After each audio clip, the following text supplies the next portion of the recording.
While we wait, let me just provide guidance. As I mentioned, we are here today on to discuss the findings of a report which ACF and Dalberg have prepared on bridging climate ambition and investment, turning Africa's NDCs into NDC investment ready project pipeline. And our colleagues will share a framework, NDC investment planner framework, with all of you here. Just some guidance. We would like this session to be as interactive as possible.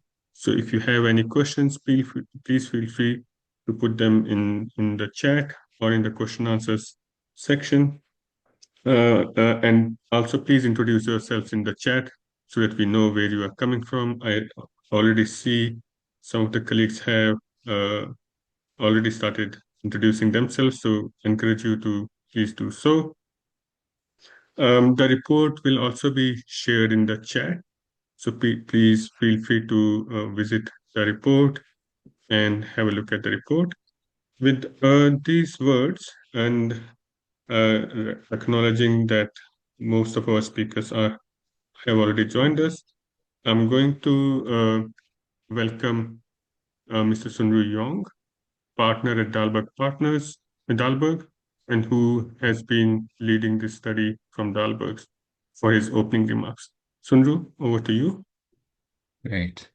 Thank you so much, Prabhat, and good afternoon and good morning, everyone.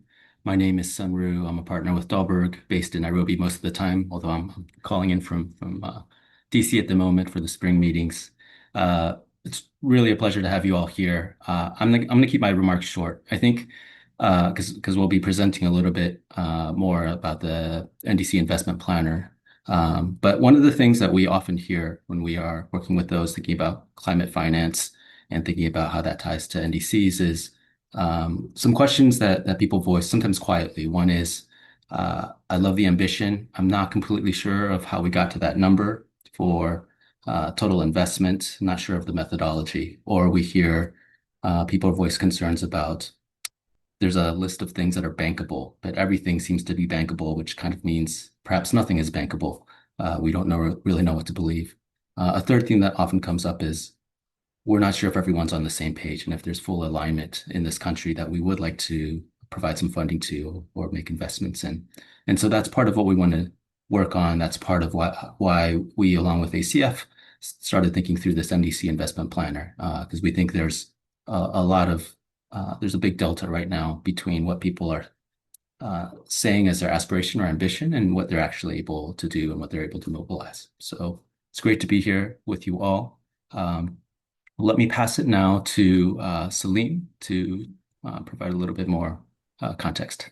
Thanks. Thank you, Sunru, and also to the Dalberg team that helped pull this together, and especially my team as well, Prabhat, Mishai, and others who have worked very hard to get this over the line, and also to the speakers, welcome, and really would value your insight.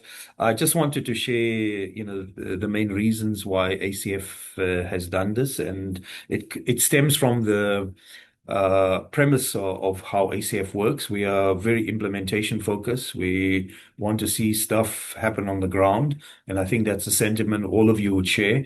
That climate stuff can be easy and it can be difficult to do.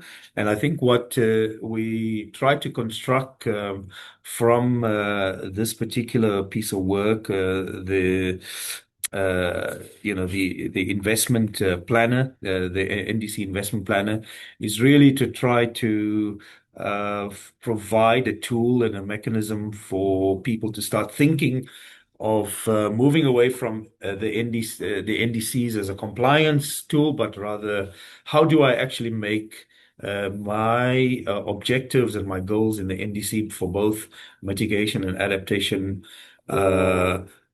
be realized in the economy. I know a lot of funding is not necessarily available, but there's a lot of people that say that if we made the right investment choices and develop the right project pipeline, money could come through, and maybe not through the conventional climate finance institutions, although they will be very important in contributing and catalyzing some of this stuff. And ACF has worked on many of these types of things through country investment platforms in different countries. And we see the NDCs as a early phase planning tool. Perhaps you don't all want to go through a country platform approach, but you may want to create an investment platform, and using the investment planner is a way to achieve that. The second premise is that we have argued consistently, and it's a philosophy of ACF, that climate work should not be done in isolation of a broader economic transformation agenda. And we constantly speak about this. And in a very recent paper that we release on country platforms, we articulate a vision of how to ensure NDCs, investment planners, and investment platforms, and or country platforms, whichever word you want to use, can be part of a broader economic plan and transformation agenda. And I think that's really the underlying premise of this.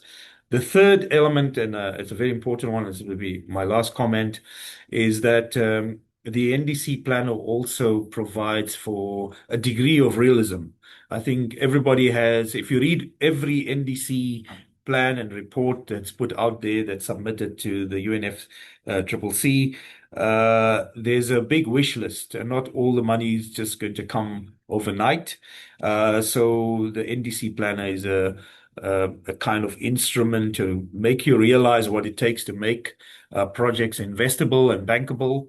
And it brings a lot of realism as to how to stage these projects and to actually set them up in a way that allows you to crowd in more funding over time. So maybe you don't get it initially at the volume and the size of capital that is needed, but you build the foundational stones through, steps through incremental approaches. You look at a few pipeline of projects, you build a case for them, you get investment experience, and then you're able to multiply the number of projects or initiatives that grow over time that then cascade upward towards a more meaningful economic approach. I think finally, what we're trying to move away from is just trying to look for climate finance or other sorts of finance just on the basis of a project-oriented approach. I think the investment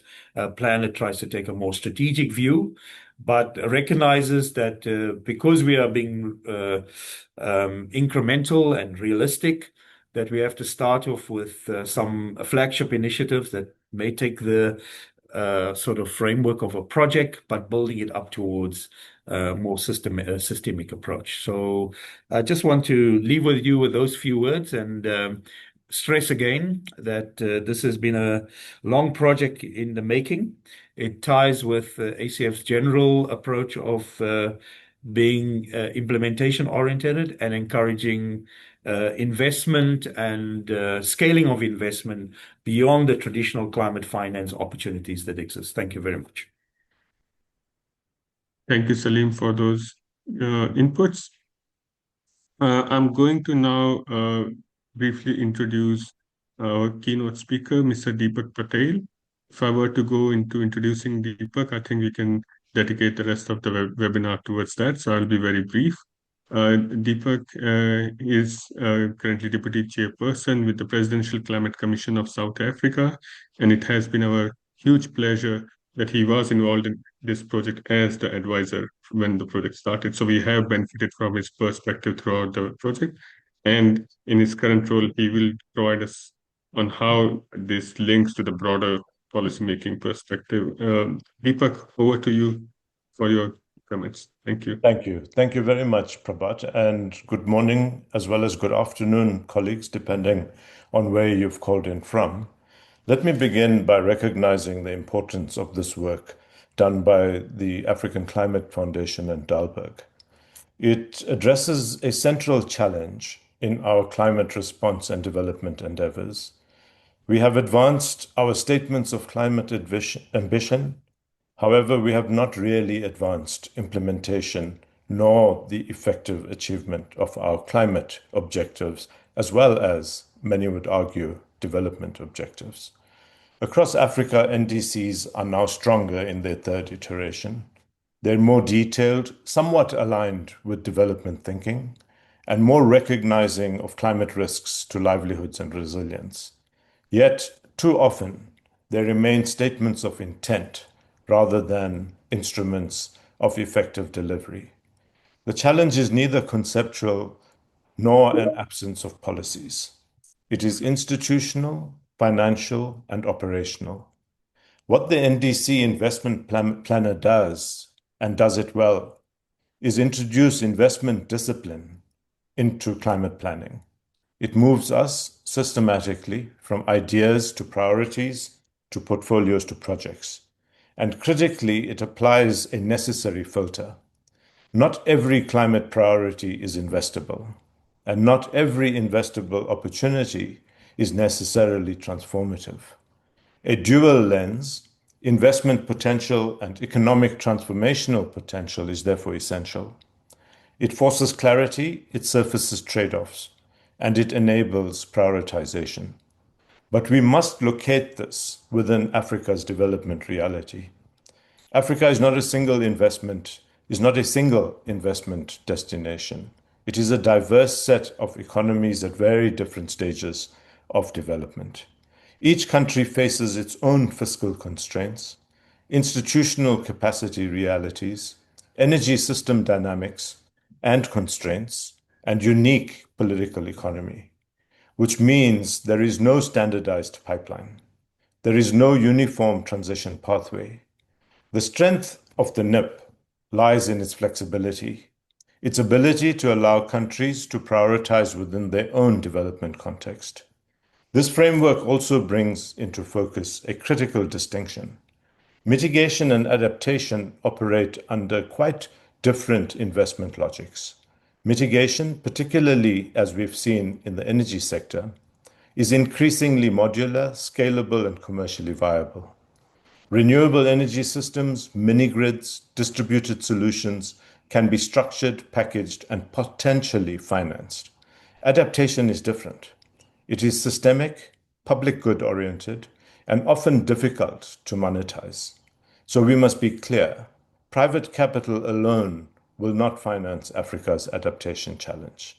This requires deliberate use of limited public finance, concessional instruments, and structured risk-sharing mechanisms. We are also operating in a more complex global environment. Climate denialism is re-emerging in various parts of the global economy. Multilateral alignment, as we know, is under severe pressure, and capital is not only becoming more selective, but for climate response, I would argue, a little more difficult to come by. At the same time, African countries face real and immediate trade-offs between decarbonization and the utilization of fossil fuel endowments for growth, fiscal stability, and foreign exchange. These are not abstract tensions. They are consequential and deeply embedded in national development choices. The task, therefore, is not ideological positioning. It is strategic sequencing. This brings us to a more fundamental question. Is portfolio and project level planning sufficient? Or do we require system level reorganization, harmonization, and alignment? I would suggest that both are critical. Translating NDCs into investment pipelines ultimately depends on alignment across ministries, coherence between climate and industrial policy, and integration with macroeconomic strategy. These are critical to locate climate response and development in a market context where international climate finance and private capital are required for effective programs and projects. This is where the emergence of the concept of country platforms could be beneficial and enabling. They provide the architecture to align policy, finance, and institutional delivery. Within such an architecture, the NIP is a powerful planning and execution tool, not a substitute for strategic decisioning and national consensus, but certainly allowing intent to be transformed and translated into outcomes. The report also highlights a persistent constraint: institutional fragmentation and weak delivery systems. Central to addressing this is monitoring, reporting, and verification. MRV is not technical detail. It is the foundation of ongoing credibility, and investment and stakeholders alike rely on this for confidence. What this methodology does well is move us from broad ambition to prioritized, actionable pathways and steps. It helps to clarify what markets can deliver, what requires policy support, and what must be publicly driven. That clarity is essential for governments, for investors, and for development partners.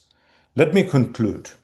This work is important because it reframes the climate response agenda. It allows NDCs to gain credibility, not as compliance, imposition, and wishful ambition, but as economic transformation, planning, and implementation.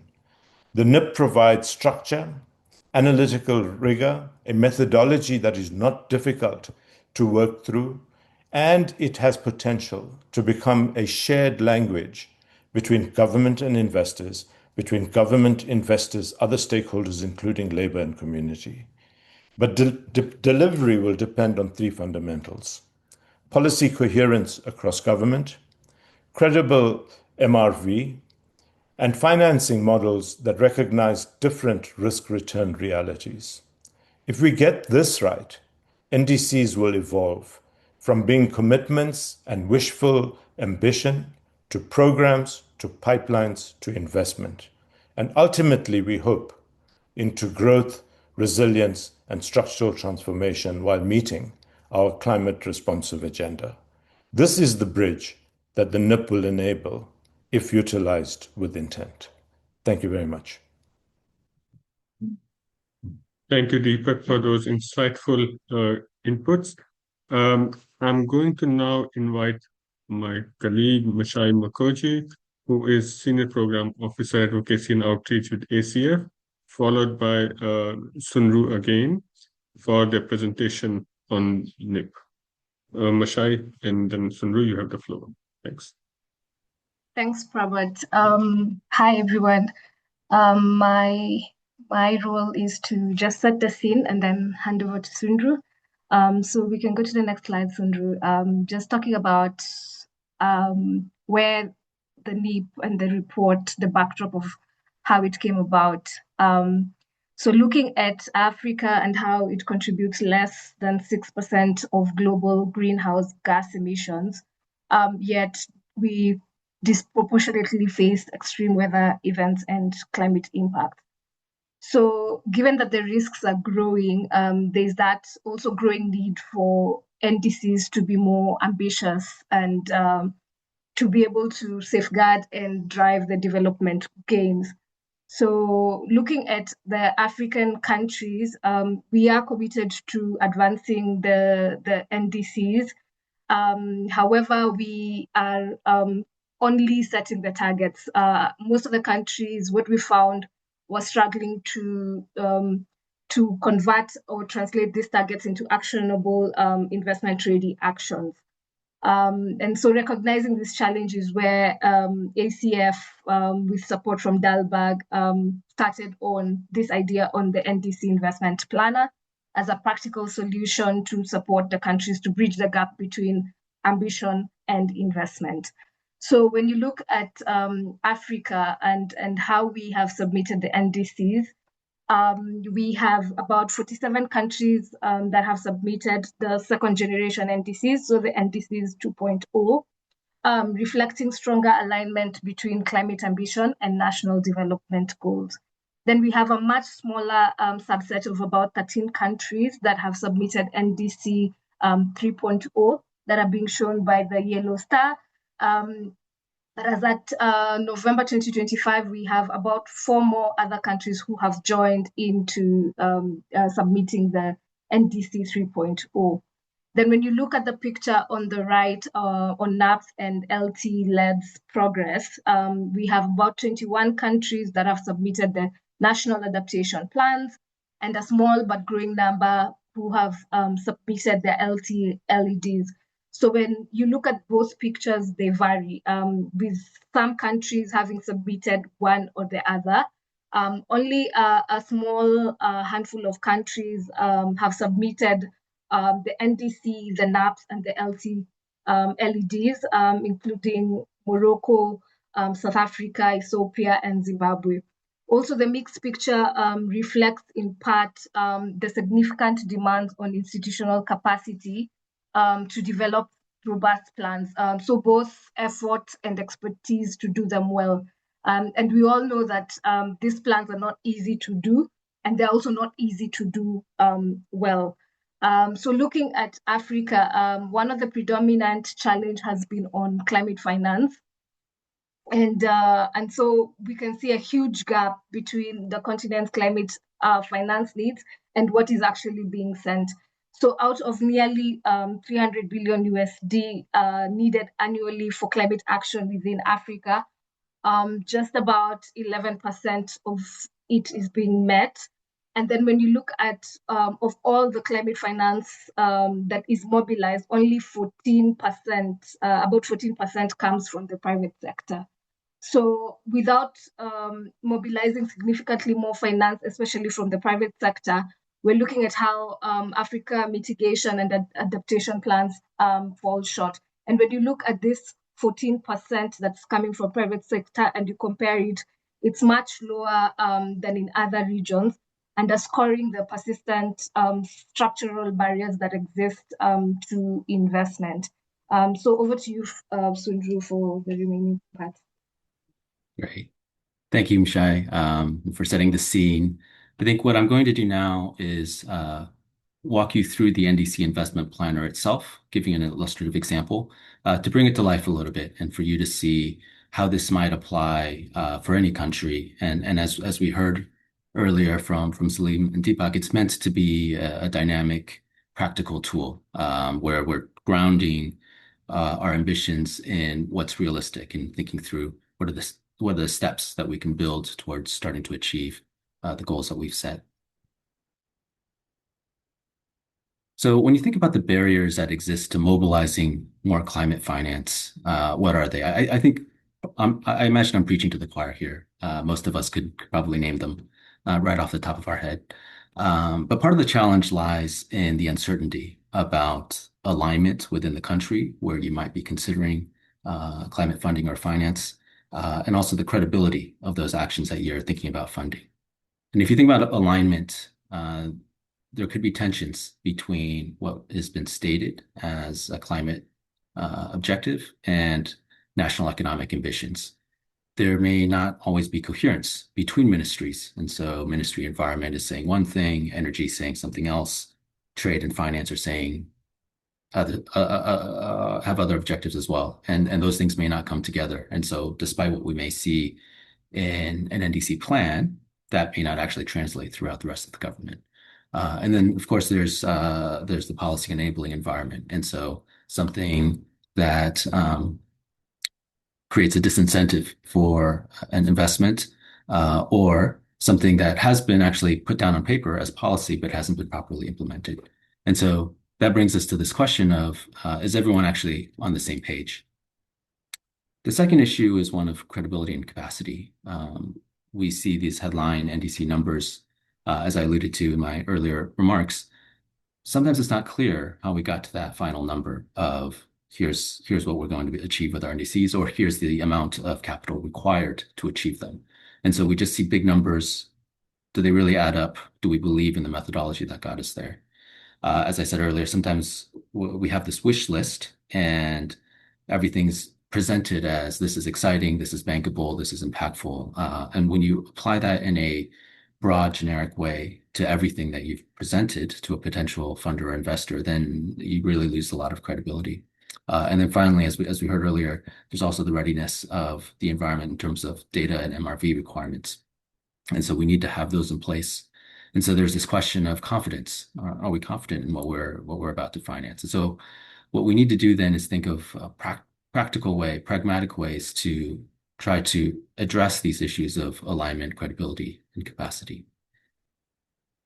And so if we ask ourselves, what might countries start to do differently to build momentum and confidence? This is what led us down this path to thinking through what eventually became the NDC investment planner.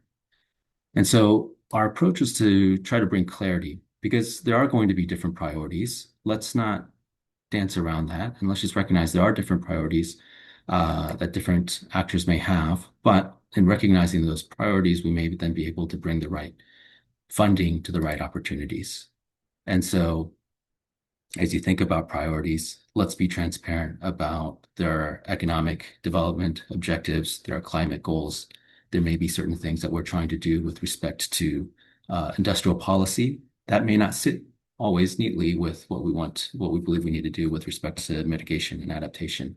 So let's just be transparent and recognize that there are some possible tensions there that need to be kept in mind as we move forward. And then as you think about those priorities and the balancing of those priorities, let's start to move to a portfolio or sub-portfolios of ideas. And so from that long list or from that wish list of ideas, let's now start think about what are the climate dimensions, what are the commercial dimensions of these different potential portfolios of climate investment activities. And then finally, we can start moving from developing those portfolios to matching them to the right partners. And so what we wanted was a tool that fosters more collaborative dialogue on what are the opportunities, how can we improve those opportunities, and then how do we match them to the right people across the table. And not every opportunity will match to every single partner, and that's an important thing to bear in mind with the NDC investment planner. The NDC investment planner is also meant to be a repeatable process. You're building and then maintaining a living engagement tool. So it's not a one-time static document that you create that sits on a shelf that then gets ignored, because reality is going to change. The opportunities that you may look at, the priorities, the portfolios, they will evolve. And so as they evolve, this provides a process for you to maintain an up-to-date, real-time way of thinking about how things are evolving, and then use that as a way to engage potential partners.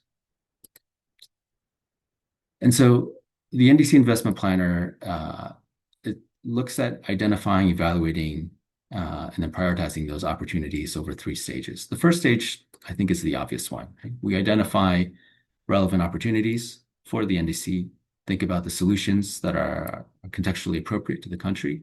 And this can be both mitigation and adaptation. Now, this is where a lot of countries stop. They do this, they come up with that wish list, and then they don't go further. And what we're trying to do with the NDC investment planner is say, okay, what are the next steps after that? And so what we propose is we start to evaluate those opportunities based on the potential for economic transformation, for climate action, and for investment. And those things don't always work together, but these are 3 different dimensions that are important to think about, so we can start to develop a snapshot or a portfolio of opportunities. And then from there, getting very tactical then, as you've developed that snapshot or that portfolio of opportunities, thinking through the practical next steps to say, okay, what are the high potential portfolios across all of the opportunities? How can they be strengthened? And then who do we engage? So let me give a little bit of an example so you can understand what we mean here.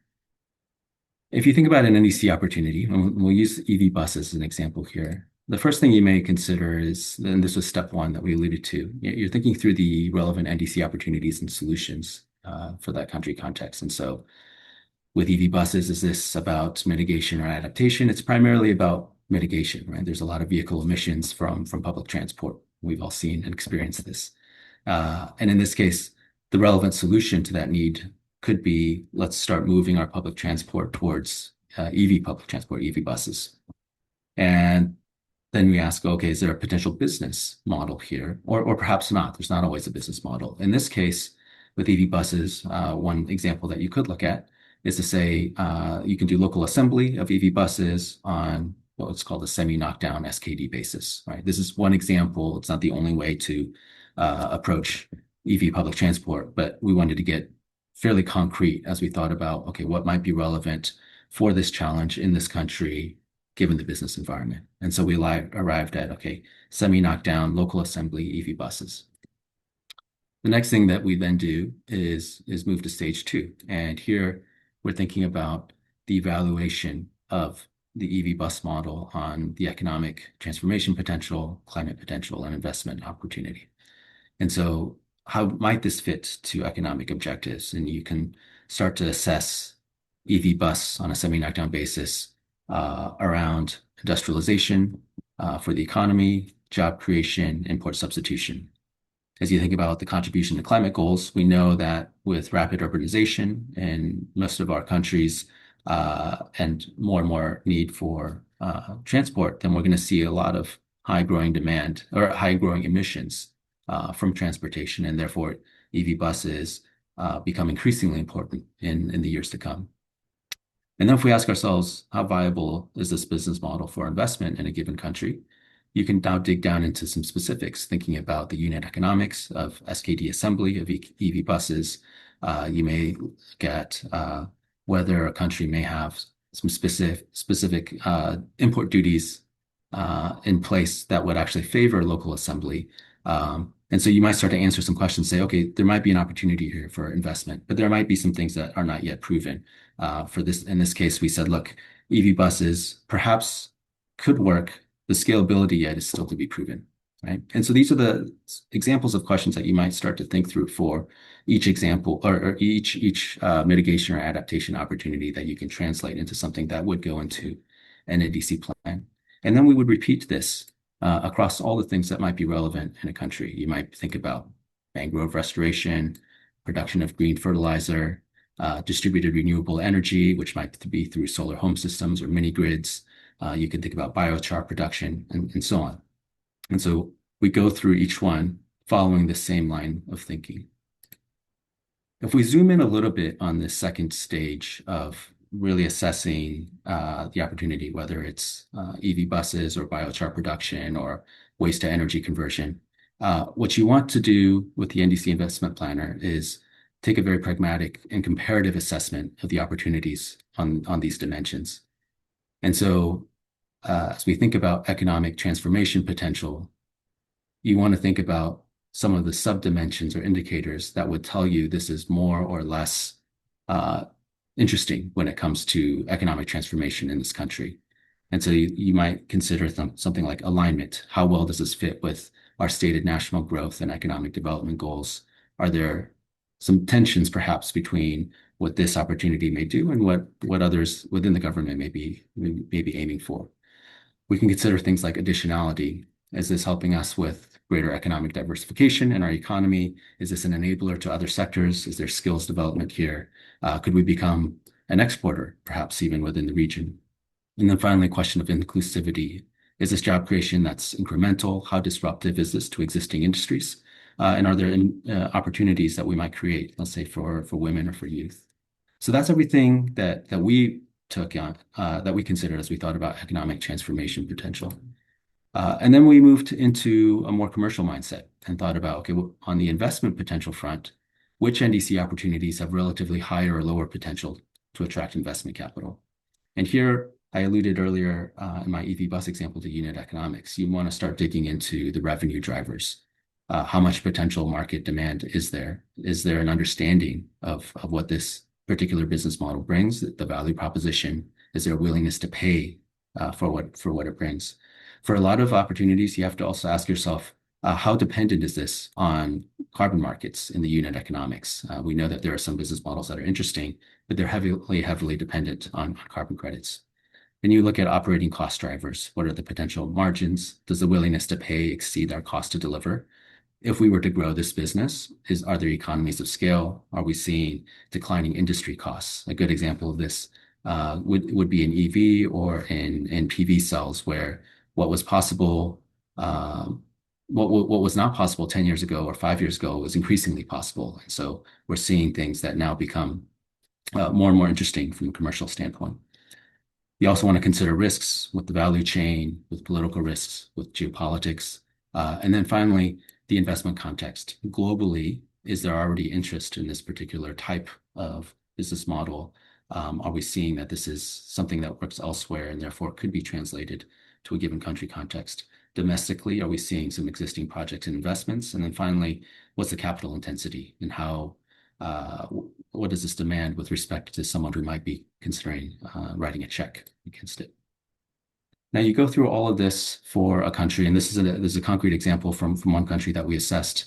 We looked across all the potential mitigation adaptation opportunities, and we mapped it on these two dimensions of economic transformation potential and investment potential. And you can see here, for instance, EV buses, we considered on a relative basis, does have some investment potential and some economic potential, transformation potential. And so you can see where it is a little bit towards the right and the top right quadrant. Something like commercial and industrial mini grids or commercial industrial, solar power also has investment potential. The economic transformation potential was a little bit more modest. If you look at something like mangroves, that's on an example of adaptation. There's not much investment potential there. Economic transformation potential is also modest. And then finally, green hydrogen. Very interesting if you were to be able to make it work from an economic transformation potential standpoint, but it's not yet investable because what is required for green hydrogen to work at scale isn't yet there in this particular country. So this gives you a snapshot of, okay, there's a lot of opportunities. We have our wish list. How do they actually map out? And so that gives you a macro view. This is only a starting point, right? The snapshot gives you a picture from which you can now think about what the further actions are. And so if you think about that starting point, you want to dig further. You might refine the analysis that you've done. Perhaps there are some gaps here and there are new NDC opportunities not yet considered.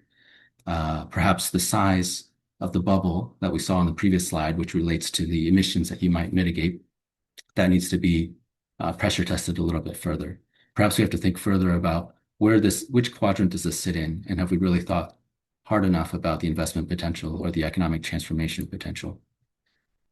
We may then move into thinking about how do we improve or shift some of these specific opportunities? Are there things that we could do to change the equation, to boost the attractiveness of specific opportunities, or to increase the alignment within the government and therefore now change the economic transformation potential on these two axes?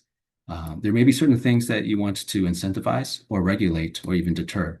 Something towards the bottom left that is not very investable might be an area where actually we need to think about the policy and regulations to change the way that actors would approach this particular area. And then from there, you start thinking about building the portfolios or the sub-portfolios. There are different portfolio-specific strategies that you may want to think about. Certain areas that you want to prioritize and incentivize, areas that you want to say think through what it's the concessional financing or the blended finance approach that we want to take. And then for those sub-portfolios, now work towards determining who takes accountability, who has decision rights, who has responsibilities, what resources do they get to take this forward. You can also take those sub-portfolios and now build them up and check again to see, does the big headline number that we came up with in our NDC plan actually make sense? Can we achieve what we've set out to do? What are the numbers required from an investment standpoint to get there? But this gives you something much more concrete to start talking about with potential partners.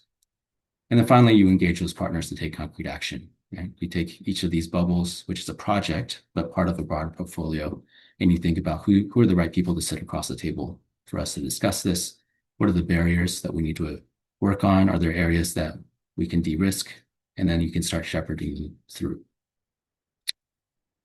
So what's next with the NDC investment planner? I think it's really about let's start executing. Right? It's a bridge to execution. It's a living engagement tool, and what we're trying to do is move from the ideas or the aspirations and NDC plans into climate action, and therefore this is a call to action. And so I think the African Climate Foundation, we're keen to engage with actors and with governments to really test and contextualize this.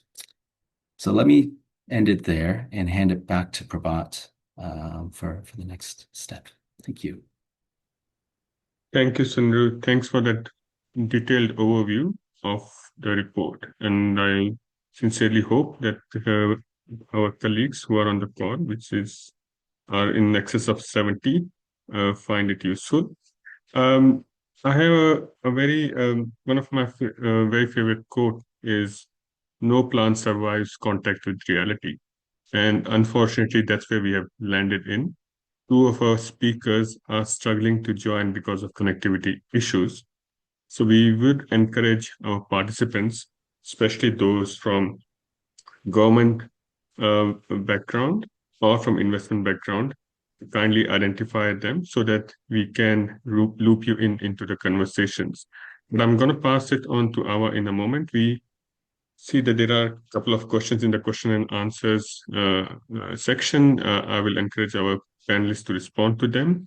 And over to you, Awa, to start the conversation, and also just encouraging colleagues to identify themselves. We have identified one or two people who are from the investment or fund background, but in the meantime, Awa, back to you. Over to you. Thanks. Thank you, Prabhat, and thank you, Sundru and Mishai, for setting the stage and presenting the tool. I think with this discussion, we really want to get into the discourse on. Okay, so we know that the perennial challenge is how do we move from, seeing the submission of NDCs as an end goal in and of itself, as an achievement, which it is, to real investable opportunities. So this tool is part of efforts to bridge that gap. It's not a silver bullet. We understand that the challenges or the tensions that underlie the gap between those ambitions and investability or attracting the volume of finance are multifaceted. But this is one tool that could potentially address some specific constraints. So we want to listen to the different actors within the ecosystem. As Prabhat mentioned, the plan was to hear from government. Perhaps as we move along, if the internet permits, we will hear from the Director of Climate Change, Ecological Transition and Green Finance from Senegal. We also had on our agenda from Uganda, Dr. Sam Mugubi Kuju, who's an assistant commissioner, but also co-chair of the Coalition of Finance Ministers for Climate Action. But we do have with us Joachim Late, who's head of climate finance at the NDC partnership, and also from the African Development Bank, we are pleased to have with us Dr. Olufunso Somorin, and we'd like to get their take on what they perceive as some of the challenges and the gaps that hinder the translation of those NDCs into actual investable opportunities.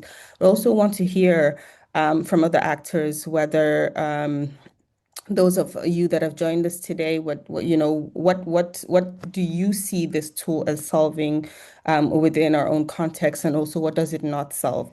So maybe to just start the discussion, we can start with Joachim. So what do you see as the biggest misalignment today between what governments are offering and what investors are looking for? Joachim, over to you. Thank you very much, Awa. Thanks for all the great presentations that came before.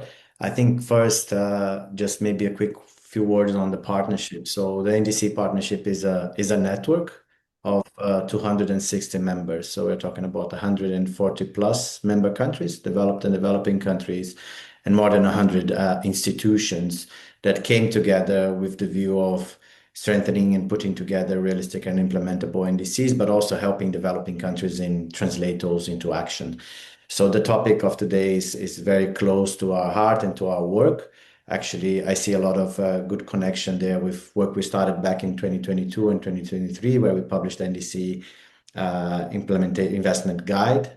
And also later on, the climate investment planning and mobilization framework we developed together with the GCF. So there's a strong overlap in some areas there that I see that we show the importance and the connection of this work.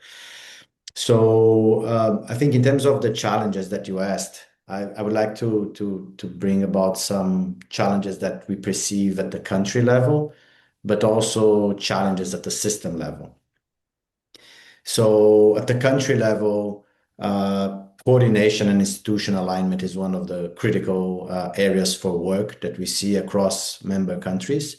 And very importantly, also in absence of Dr. Kojo here, I also mentioned the engagement and early engagement and some core institutions in the process of design review of the NDCs and later on in the investment planning and the process of planning it. So the Ministry of Finance plays a critical role there. So the more you have, and that's something that we've been working very closely with the coalition, we see progress, but still things to be strengthened moving ahead. So having ministries of finance early on, when you are setting your targets for the NDCs, you are setting your priorities, it's very important to understand what are the economic impacts of those targets? What are the fiscal impacts of those targets? Where do you get actually concessional finance? Where you can get like public national finance or public international finance? So those reflections need to come early on and as soon as possible. And the engagement of these players is very critical. Also, ministries of economy, central banks, we've been working very closely with them. They are very much concerned about the problem and the challenges of climate change and want to be part of the solution. And also at the national level, some other institutions, of course, this is in addition to the Ministry of Environment, the line ministries, but also public development banks can go a long way in terms of like advancing and fostering this agenda. So this coordination and institutional alignment, I would say that's a very important one to think early on, but throughout the process. The second one, when you bring those to the table, is also the capacities to translate those investment priority areas into actionable investments or project pipelines that align with different investors. So that's kind of like probably one of the most critical gaps that we see in member countries is really having this in-country capacity to be able to translate priorities into investable projects, into financial instruments, into specific policies and regulations that can kind of like make the transformation take place on the ground. So that's kind of an area that we've been working also a lot as a partnership is a priority for our new work program, but an area that I think all hands need to be on deck. We have put in place a lot of tools, guidance, resources over the years, but if you don't have those national stakeholders equipped to do that, you still rely a lot on external advisors, on consultants, and that doesn't go a very long way. We also don't need 3, 4, 5 projects to realize the NDCs. We need hundreds, if not thousands, for you to implement such kind of comprehensive targets that we are seeing across countries. And the third one that I will mention that also was highlighted previously is also challenges in enabling environments, policies, regulations, disalignment between the specific instruments and incentives that make it very difficult to move some of those investments. Also, we have issues of like real risks that take place in several economies that prevent investors to come into those jurisdictions, but also many times perceived risks that are not real, but there is just a perception that investors have that prevent them to go to a particular country. So those are some of the country challenges that we've noticed along our way. And they are also, I think, important to mention that are things that go beyond specific countries. And that's more like what we call system level challenges. So the first one is like there is a high degree of fragmentation and it's a very complex climate finance landscape. So understanding, navigating, and knowing where to find which investors or which potential climate funds are more applicable to different investment needs and priorities that the country has shown to be a big challenge to a lot of countries. It's something that we've done some work there. We have a Climate Funds Explorer that we put as a database of a lot of the funds that are out there. We also just issued a project preparation support database that looks into project preparation facilities and incubators and accelerators that can help countries to translate those priorities into actual pipelines of projects. So that kind of like helps, but there is a systemic challenge there of lack of coordination amongst several of these players and also different standards and approaches. So for example, if you're submitting a proposal to a certain climate fund, if you change the climate fund, there is no alignment between the intake forms they use. We did a quick deep dive, a recent deep dive into public project preparation facilities, and we found the same thing, that is kind of like So if you are a project developer, you need to maybe go through 2, 3 different project preparation facilities. There is no alignment between what they are asking from you, how you need to put. So there's a lot of transaction cost that probably could be streamlined and improved in the system. And the other thing that we notice is also limited level of coordination amongst those different players, be it those engaged in the project preparation space, so the handoff and the connection between those that help you to from concept all the way to kind of like financial closure. It's not very much aligned. And also when it comes to the different financial investors or the funding provided, climate funds, multilateral development banks, also other investors, there's a high degree of like fragmentation there. So processes and systems and working on the first one, so the more the country sets up its own systems, strengthen coordination, strengthen national capacities, improve the enabling environments, the better it helps to deal with the challenges at the system level. But there are also things that need to take place at the system level. Final thing that I'll mention, we are working closely with the Standing Committee on Finance now, looking into NCQG monitoring and reporting. We'll make some recommendations on how to better streamline the monitoring evaluation of access components in terms of climate finance. So those are things that we hope over time with bringing monitoring, showing those gaps, showing where we can improve those things, that we can, as a system, work better to deliver to the countries and the communities that need a lot of these resources in a timely fashion. Happy to continue the discussion, but I will stop there because I know there are many questions on your docket. No, thank you, Joaquim. I just wanted for you to elaborate a little bit. So you mentioned the issue of perceived risk. I think that's a fundamental issue. A lot of countries are facing. Some of these risks are real, but some of them are based on bias. So if you could speak on that a little bit, and what are some of the things that countries need to do to address some of that those perceived biases, whether it's issues around data credibility or other things. And then also some of these challenges that you mentioned, is a tool like a NIP, like the NIP, part of the solution in addressing some of these issues, for instance, around coordination, or is the addressing of some of these challenges a precondition for the successful deployment of a tool like the NIP? Thanks, Awa. I think first, starting with your second question, I think the tools are very valuable and they are good because they show kind of the how to do, but the process and the capacities to do those, it's what makes the entire difference. So if you have an external consultant applying the NIP in a country, you will get a result and you have some kind of level of ownership. If you have this embedded into a national system, so for example, we have several countries that are putting in place climate finance units, or now a trendy topic like the country platform. So if this is embedded into a coordinated institutional process where you have different perspectives coming to provide their input, provide their views, then the level of result is completely different. So I think that tools are helpful, but the capacities and the process and the how you do it makes the entire difference of what you get at the end, and the level of ownership, but also the level of ability to have to implement those things. That's why I started mentioning really this importance of bringing some of these key economic and national financial institutions that are behind defining what is the trajectory in terms of development, be it economic, social development in the country. So that's, I think, it's a critical element. So, but I think tools are important, but the capacities and the processes on how to do it is very critical. That's why also in the framework we've put together with the GCF, we give a strong focus on that. So I think there's also an interesting complementarity there. On the perceived risk, so it's interesting that like since I mean there's deal making in Africa for many decades. But the level of data and information you have on defaults, and you have on results, or you have kind of like on what actually, for example, guarantees were activated, or where the specifics of like the loan agreements, or like there was any default that led to like some kind of like dispute. It's historically has been very low. There is a process with GEMS, the database, that is kind of like in disclosing, and there was a lot of pressure on NDBs to put it out there because they do have that information and they have been doing these deals.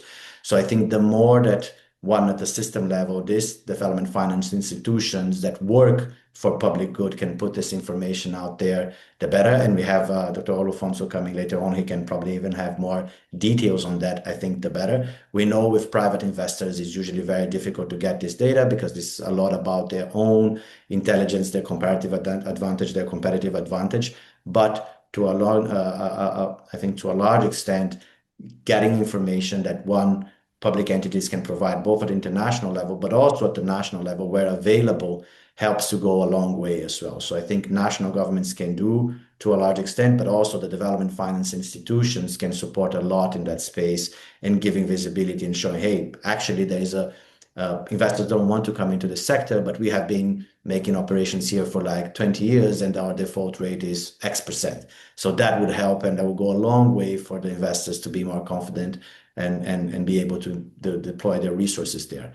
Also, of course, you have some kind of like broader biases that are some kind of like investors that just don't go in certain jurisdictions because of, for example, certain level of credit ratings. So that is something that I think it's very important for countries to take very seriously, especially if they want to attract private investors to work on those enabling conditions and those barriers so they can gradually get to a higher grade in terms of investments and then get more resources flowing into their economy. Thank you so much, Joachim, and welcome, Madeleine. As I mentioned earlier, Madeleine is the Director of Climate Change, Ecological Transition, and Green Finance in Senegal. She also chaired the LDC group on UNFCCC negotiations. I'm just going to segue into the discussion on country context, given some of the interventions that Joachim just made, Madeleine. So from your perspective, what would it take to deploy a tool like the NIP within the country context, within a Senegal country context? What would be the hardest parts about deploying such a tool? Good morning, everyone. Sorry, I was in another meeting. Glad to join you.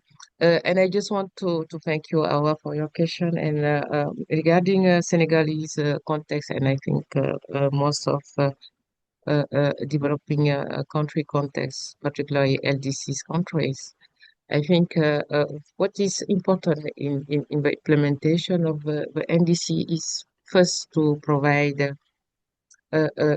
confidence on resource availability. I think first we all looking how where is the resource, how to mobilize this resource, and what is the quality and the nature of this resource. I think these are this will give more confidence at the country level regarding also the level of the situation of a country. We know that many of our country adaptation is key. We know that adaptation is a matter of survival, and we have a lot of lack of resource in order to make adaptation project. I know that is why I'm talking about the nature of the resource available. We're looking for really having more availabilities, and I think is a kind of justice, climate justice, to really support such countries like developing countries, African LDCs, in order really to satisfy they need due to climate change. So saying that the nature of the resource is important is why all the different windows of finance available within the UN system, I think, are key. Making them making resource accessible is key, and also make the link between the development of a country and the NDCs implementation is key. So over process of implementing a NDCs is also how to link it with your development pathway, in your national context. What are by doing such kind of adaptation activities or mitigation activities, how you also creating some benefits at the community level, benefit also regarding the environmental level. So I think these are key. First, you have to demonstrate the socio-economic impact. And as I say, for adaptation is really fundamental because it's a matter of survival. For mitigation, also you look at the benefits that this mitigation proposal in the NDC is linked also with socio-economic aspect. So saying that, I think having some national strategy regarding your NDCs is important. How you implement your NDC? What is the strategy of investment? You will elaborate. You will deploy to implement your NDC in line with what are the benefits is bring to your country. So these are really fundamental steps to be established at national level. Another point is also how to bring all this inclusiveness implementation the NDC. So it's a key actor. My previous finance about private sector, I think we can't deny about private sector. We have also how we can also bring the private sector. How we can bring own industry, because if I look at Senegal case, I talk about adaptation of the sector are vulnerable. So what is the main approach for coordinating all these efforts together? So the strategy have to bring all these aspects that are the key puzzle, that bring all together in order really to have a high impact. So I will stop there. So just to say that so what we're looking for the first step in implementing our NDC. Thank you so much, Madeleine. I think we'll move on to Dr. Sumourin to hear your perspective on what you perceive as the biggest bottlenecks preventing the translation of NDCs to real investable opportunities. Welcome. Right. Good afternoon and good morning, everyone. Let me especially thank the organizers for inviting the FDB to this conversation. Thank you, Awa, also for the question. And the reason I said it's a conversation is largely because of the fact that we recognize that there is a missing link between the layers of communication that should have happened years ago and perhaps the ones that should be happening differently going forward. And I'm going to come to the question that you asked. So this conversation is very timely. It's timely because of two things. Number one, it's timely because we recognize the need to do things differently based on how, experience of how we've done things in the past. And I'll qualify that by explaining that for some of us who have been in this space for the last 20 years, you realize as a continent, we've gone through stages of all kinds of policy frameworks, from the days of National Communications 1 and 2 to the days of, NAPAs, NAMAs, and at every phase up to the point of interim NDC, then NDC 1, NDC 2. We've gone through that over the last 20, 25 years. But every phase of it, there was a layer of active engagement on the continent. African countries participated, but most of them, they were under the assumption that once they had a policy framework in place, the money would naturally flow. But that didn't happen. And we definitely know that. Now, the reason, and I really do want to repeat what Salim said, and he said, there's need for us to look at the present day NDC as an investment tool, not as a compliance tool. And it would seem that historically, it was more of compliance to the UNFCCC. It was more of justifying our membership within the UNFCCC, and as opposed seeing them as an economic opportunity or a blueprint approach to creating the nexus between climate and development. Now, the good news is we're doing things differently. Even if we have taken too long to get to this point. But at least it's good that we've gotten to this point. And what we're beginning to see in countries right now is that to recognize that there were also barriers to why the previous policy frameworks did not translate into investment flows into the country. One of them, and my very good friend Joachim alluded to one of them, was the fact that a lot of these policy frameworks, and all of these engagements, they were largely within the domains of Ministry of Environment of many countries. And so while we argue that climate change was not an environment issue, but our institutional structures and institutional frameworks were very much showing climate change as an environmental crisis, an environmental issue, and only the Ministry of Environment could respond to it. But I'm glad that over the years as well, based on the work that all of the partners here on this call have done over the years, we've seen the translation away from the pure dominance of Ministry of Environment to interministerial approaches and ultimately to the leadership that Ministry of Finance is providing. Why is this context very important? Most investors, for any investor, the gatekeeper in the country is the Ministry of Finance. Whether you're a DFI, whether even a private sector, when you knock on the door of a country and you're looking for opportunities to invest, the first place you go to is the Ministry of Finance or the Ministry of Economic Planning.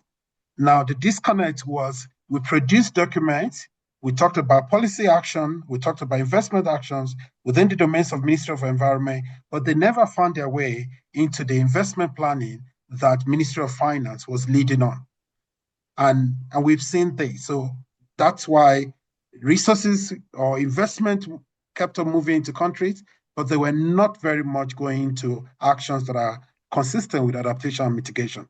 So this disconnect, we're beginning to see a shift. And one of the ways of addressing that shift is the creation of climate finance units.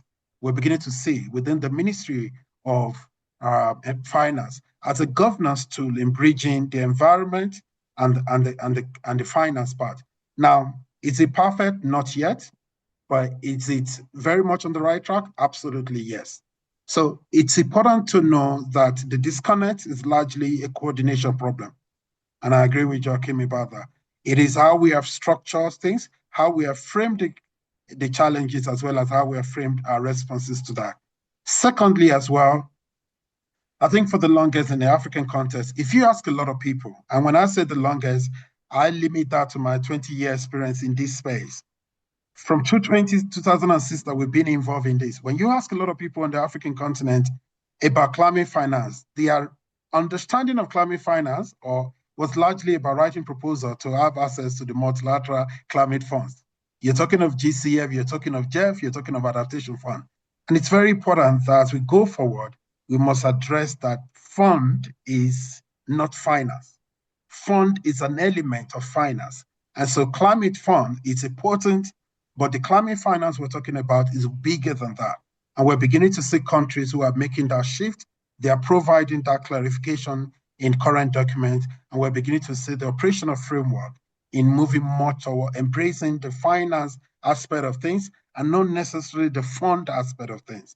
Now, don't get me wrong, fund and accessing funds are not bad. We need them. But it's important for us to be able to build our investment finance structures beyond just writing small proposals for small grants within the multilateral climate fund.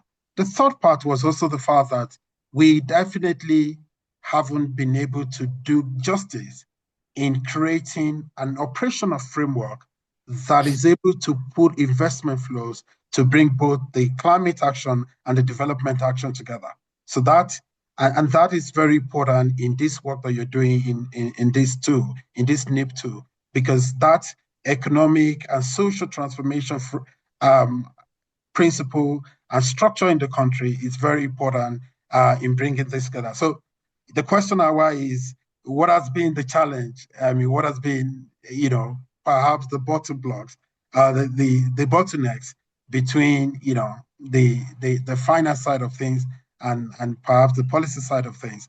These are some of the things that we do know. Now, what we're beginning to do differently is now provides us now ideas of how do we scale that up. And so thank you for the presentation that you made as well. we need to also understand the fact that we're not dealing with scarcity of finance. We're dealing with distribution crisis. So it is not a scarcity crisis we're dealing with distribution crisis. And let me explain that. I think the liquidity and the quantum of capital needed to implement all of our NDCs and to meet all of those billions of dollars target, that quantum of capital is currently existing in the global economic system. The money, we don't need to do trade, make profit, get better, and then come and do NDC. No, the money that we need currently exists in the global capital system. The challenge is distribution. So whereas we have abundance of capital in one part of the system, we have, inadequacy in another part of the system. And we need to think around how do we build that facilitative modality? How do we create that bridge that brings capital from where it is most abundant? And in most cases, where it is most abundant, it is less needed, to where it is most needed, but less abundant. And if we're able to create that, from abundance to need, and what are those instruments? What are those new thinkings? What are those new partnerships that are needed to move capital? Then we'll be able to make progress. It's important for everyone and for all of us here who are constantly thinking about this in the work that we do within the partnership to understand that it is not a scarcity crisis. It is a distribution crisis. And the way you approach a distribution crisis is not necessarily the way you approach a scarcity crisis. So in this distribution challenge that we're trying to solve, we need to be able then to understand what are those things that the demand side of capital is looking for and the supply side of capital is also looking for, and then begin to create that connection between both the demand and supply side. I'm going to pause here for now, but I'll come back. I'd like to come back later to talk about what AFDB and within some of the partners we're working on, how and what we are doing in building that bridge between the demand and the supply side of capital. Thank you. Thank you, Dr. Samora. We'll definitely come back to that. That's a key component of this conversation. But I'd like to take you back to the point that you made about a very important point that you made about the disconnect between, or that existed, but that still persists in some fashion within a certain context between the Environment Ministry, the Energy Ministry, and the Ministry of Finance. I think there's an increasing recognition that climate risks are also fiscal risks. So you are seeing increasing attention or integration of climate considerations into budgeting processes, macro fiscal processes. But there's still a gap. There's still a disconnect, coordination challenges that have been alluded to. There's still a capacity gap. COFMA exists because of this type to solve for this type of disconnect.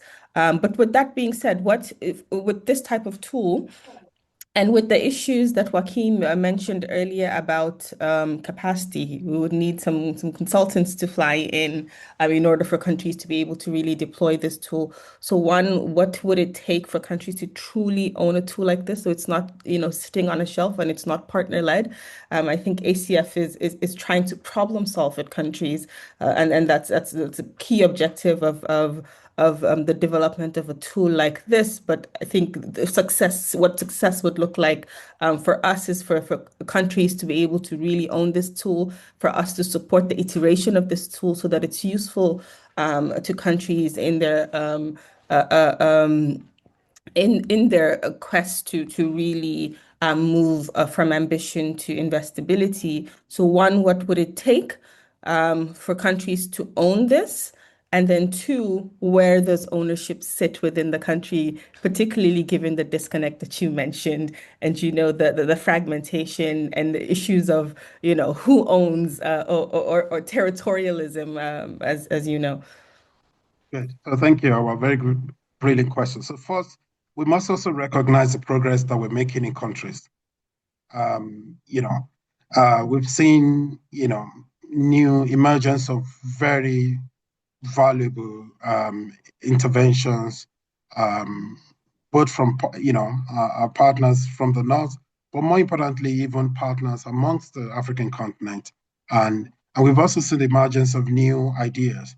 to bridge that gap. And we're seeing that within new coordination mechanisms within country where you have within government.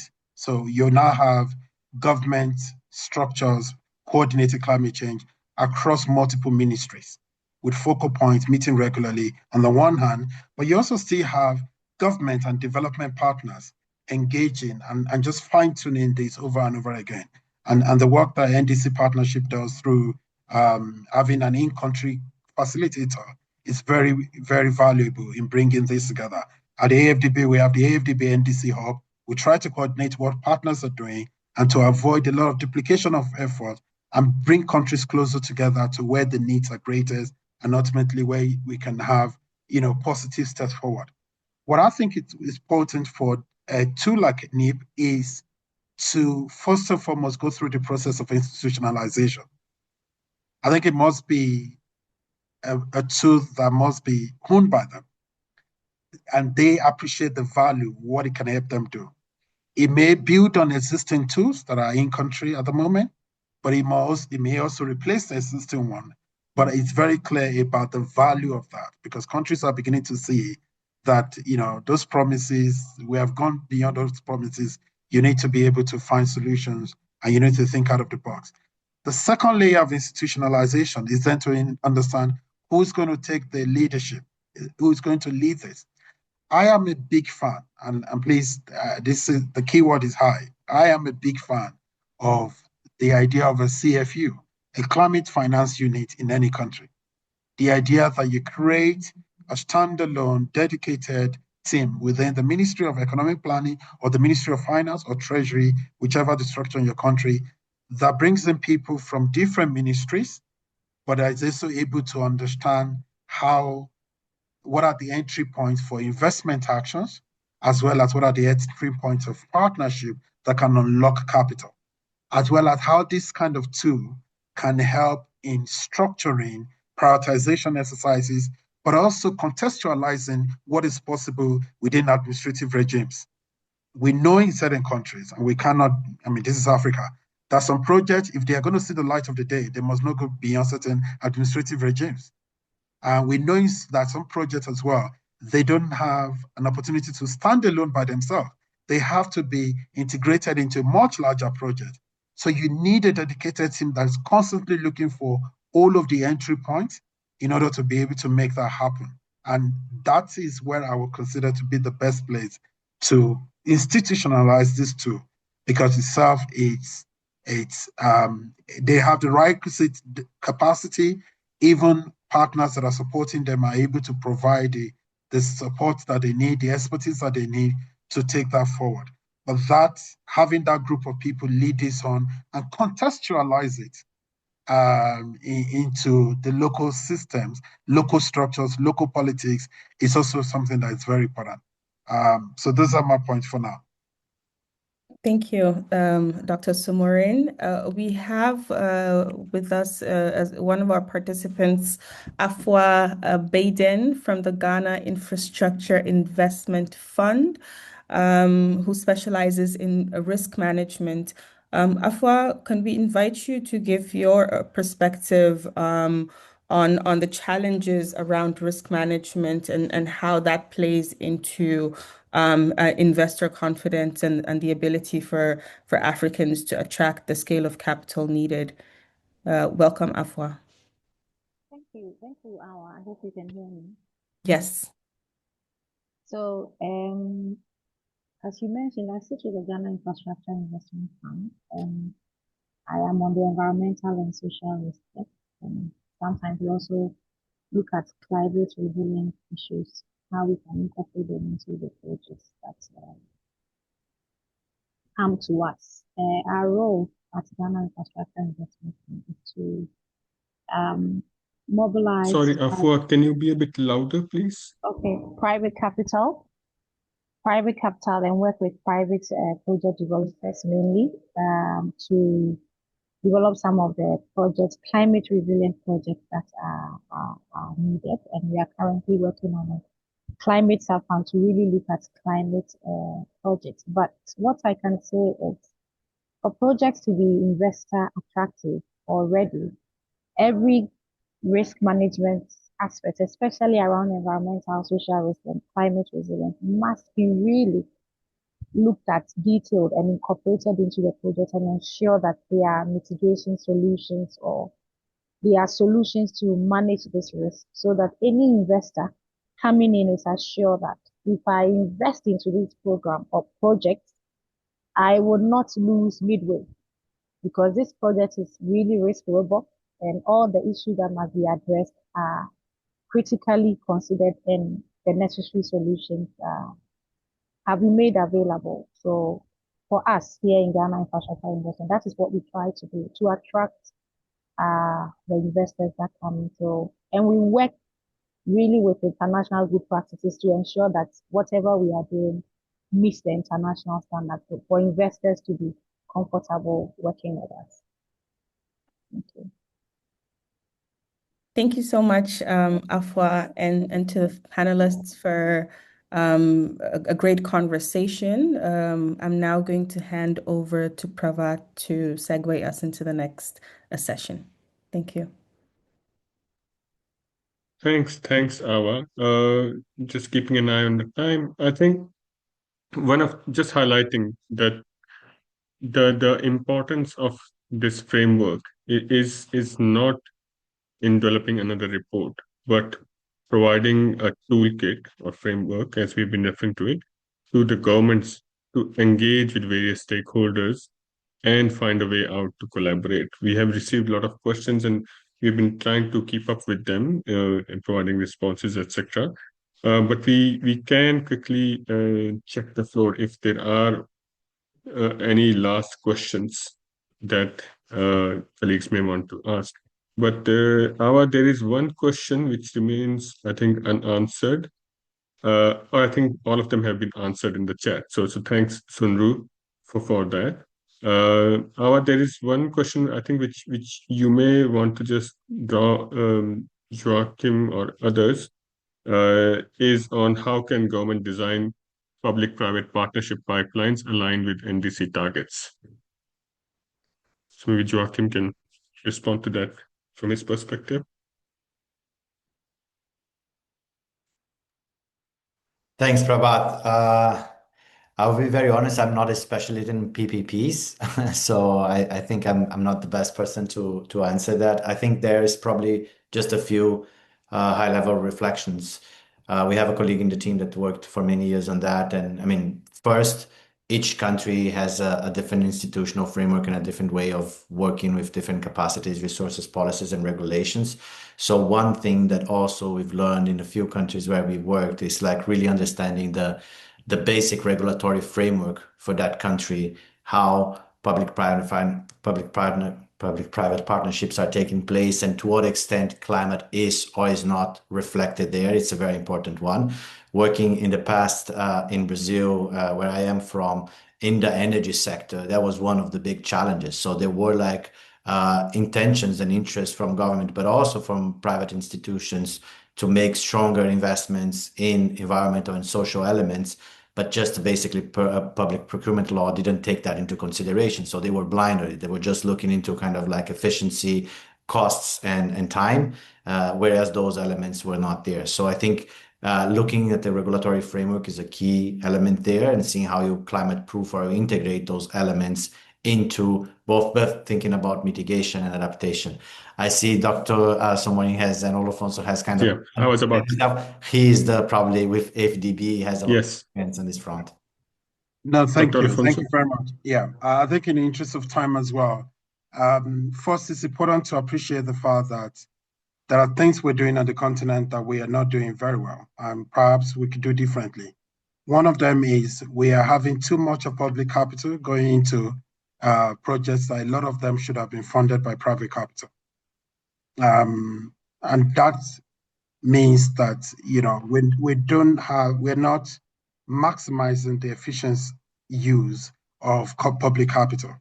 I think to a large extent, most public capital should be used to either the risk investment, private investment, or more or less help those investments to integrate elements that may not have as much commercial viability as perhaps mostly adaptation project compared to the mitigation project. So in a typical PPP project in the climate space, it would be important to say, look, government can take up to 30-40% equity. And within that equity structure, you can blend it, you can have instruments such as the first loss guarantee in place that can de-risk private capital and up to a certain point. But also if there is a revenue generation or cash flow system in the project, and that becomes attractive to the private sector. But ultimately as well, the elements of other climate action that may not have commercial viability, but have economic viability, like investment in water can be integrated, or investment in, health services, education, and all of that can be integrated in this program. So a PPP structure tends to then look into what is the private capital available, what is the public capital available, and how best do we use public capital to attract the private capital, but more importantly as well, make sure that the project can deliver multiple values and multiple outcomes. Now, just like Joachim said, it starts by having a policy framework that is very clear for everybody to know about what are the principles and the incentive structures in a PPP structure arrangement. One, we also need to have the regulatory system that attend to be facilitative, or create incentive structure for more private capital to be blended with public capital, and that. The other thing is some of the flagship projects that are possible. I don't think it's in all cases that the government should probably borrowing for MDBs to do that. Even if they have to borrow, it can be blended together. We've seen cases in terms of road projects, but those road projects also had elements of agriculture in them, elements of energy in them, and social cohesion as well. So the more we think of integrated projects, and that requires a huge chunk of capital, I think our approach should not be using public capital to finance 100% of the project. Rather, it should be, how do we use the public capital to de-risk private capital for that kind of project? Thank you.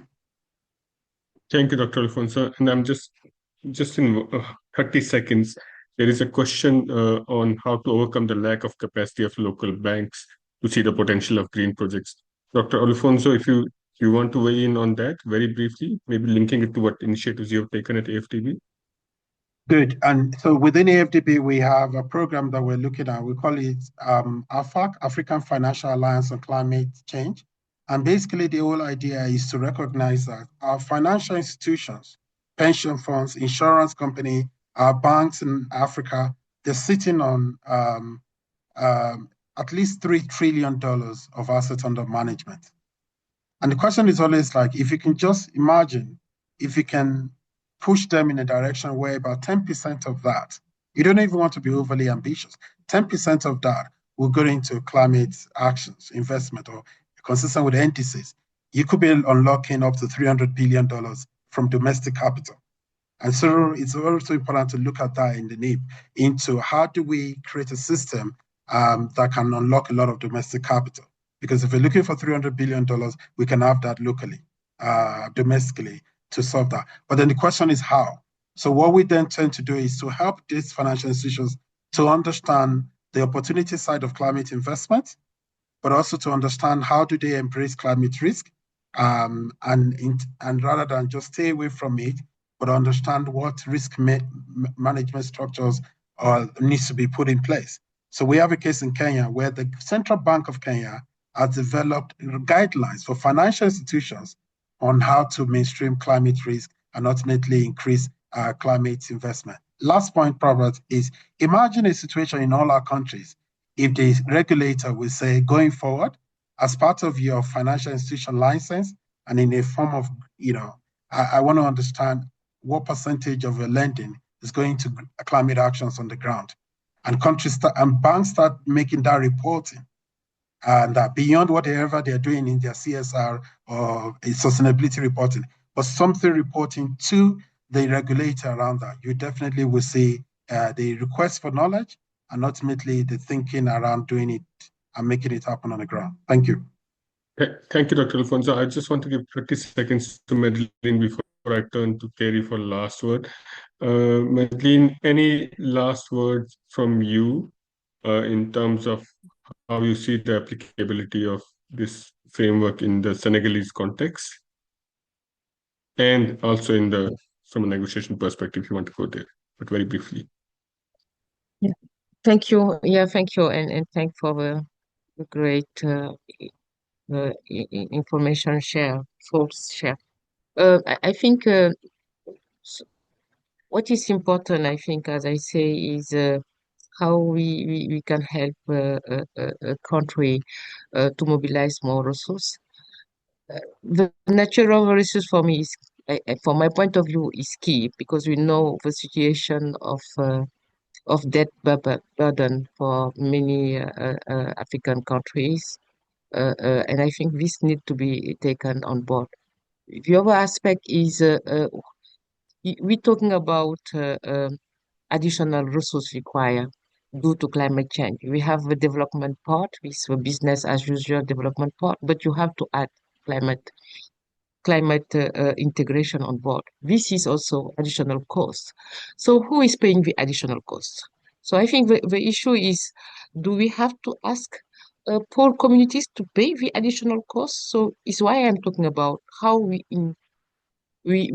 is the process we can establish in order to ensure that the resource flow and additional resource is flowing, in particular for developing countries, African countries, LDCs countries, because it's for us, it's key.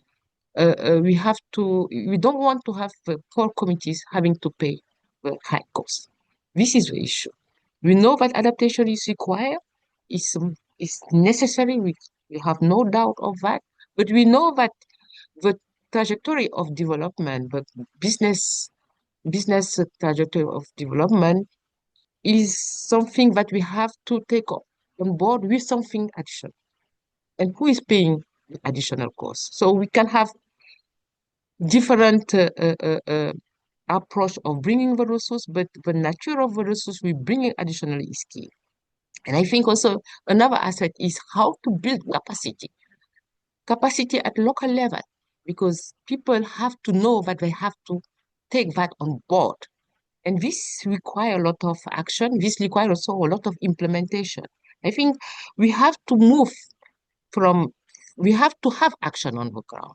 And it's only by having investment, having action on the ground, we will help these communities to learn, we will help these communities to build their capacity and to know how to move to the resilience process. So I think these are elements that are key. In Senegal, Thank you we're very much. trying to bring all Thank you. actors in board, and I stop there. Thank you. Thank you very much, Madeline. Much appreciated, and thanks for joining us as well. Katie, over to you for last word and closing us. Thank you. Thank you, Babette. All right, I just wanted to thank this conversation.